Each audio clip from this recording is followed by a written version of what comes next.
संबंध, पांडव सेना के शंख वादन का कौरव सेना पर क्या असर पड़ा, इसको आगे के श्लोक में कहते हैं।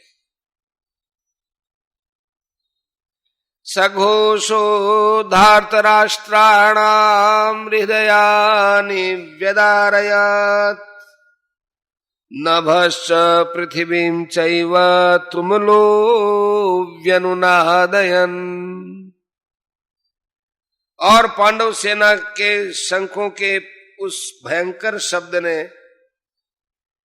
आकाश और पृथ्वी को भी गुंजाते हुए अन्याय पूर्वक राज्य हड़पने वाले दुर्योधन आदि के हृदय विदीर्ण कर दिए। व्याख्या,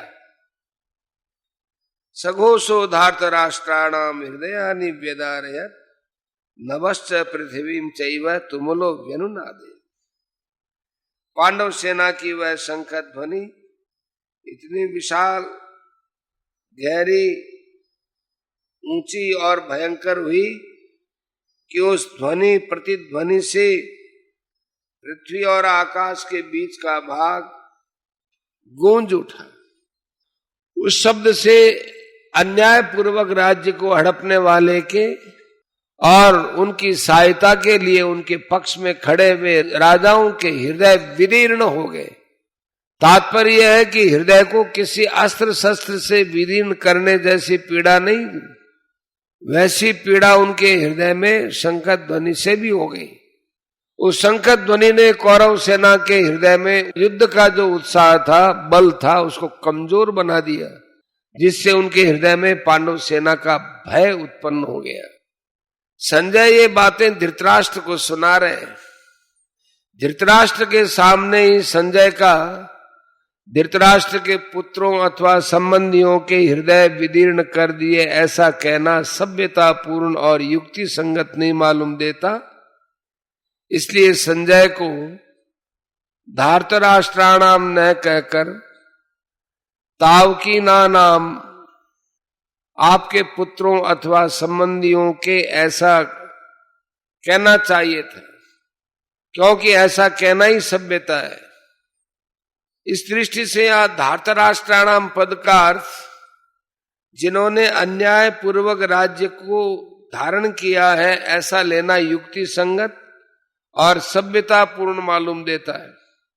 अन्याय का पक्ष लेने से ही उनके हृदय विदीर्ण हो गए। इस दृष्टि से भी यह अर्थ लेना ही युक्ति संगत मालूम देता है।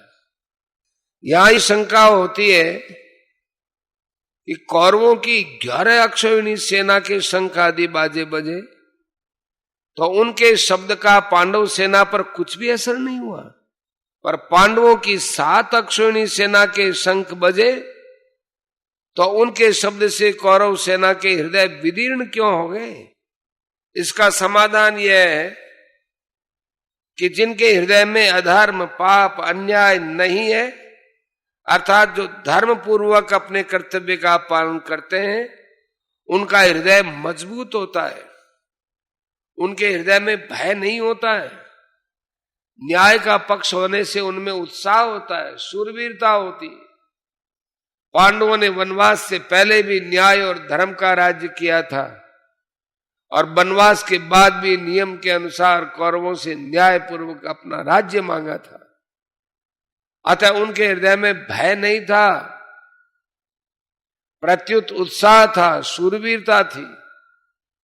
तात्पर्य है कि पांडवों का पक्ष धर्म का था, इस कारण कौरवों की 11 अक्षौहिणी सेना के बाजों के शब्द का पांडव सेना पर कोई असर नहीं हुआ।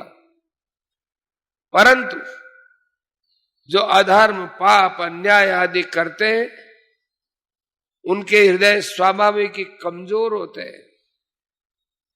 उनके हृदय में निर्भयता, निशंकता नहीं रहती। उनका खुद का किया पाप, अन्याय ही उनके हृदय को निर्बल बना देता है। अधर्म अधर्मी को खा जाता है। दुर्योधन आदि ने पांडवों को अन्याय पूर्वक मारने का बहुत प्रयास किया। उन्होंने छल कपट से अन्याय पूर्वक पांडवों का राज्य छीना था।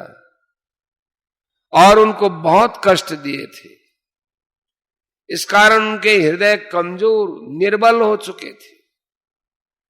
तात्पर्य यह है कि कौरवों का पक्ष अधर्म का था, इसलिए पांडवों की 7 अक्षौहिणी सेना के संकट ध्वनि से उनके हृदय विदीर्ण हो गए, उनमें बड़े जोर की पीड़ा होने लगी। इस प्रसंग से साधक को सावधान हो जाना चाहिए कि उनके द्वारा अपने शरीर, वाणी, मन से कभी भी कोई अन्याय और अधर्म का आचरण न हो। अन्याय और अधर्म युक्त आचरण से मनुष्य का हृदय कमजोर, निर्बल हो जाता है, उसके हृदय में भय पैदा हो जाता है। उदाहरणार्थ लंकापति रावण, सारी त्रिलोकी उससे डरती थी। वही रावण जब सीता का हरण करने जाता है तब भयभीत होकर इधर उधर देखता है।